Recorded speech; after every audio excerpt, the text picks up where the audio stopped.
ज्यादा होगा शायद। तो अफसाना क्या होता है, इंसान की जिंदगी किसी एक झलक को पेश किया जाता है, उसमें एक ही तासुर पेश किया जाता है, एक ही बात कही जाती है।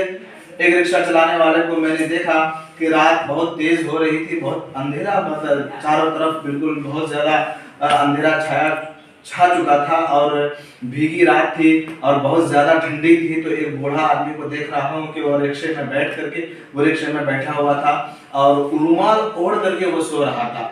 ठीक है, मैं उसके पास में गया और उसको जाके जगाया कि बाबा आपको स्टेशन जाना है।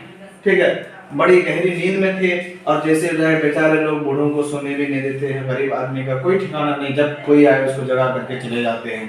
ठीक है, तो ठीक है बाबू कहाँ जाना है आपको? स्टेशन जाना है मुझे।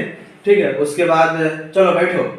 ठीक है, तो बाबा क्या किए, मतलब उसके बाद वो मजदूर वाला रुमाल बांधे और खैनी मरते। ठीक है, निकलने लगे बाबा।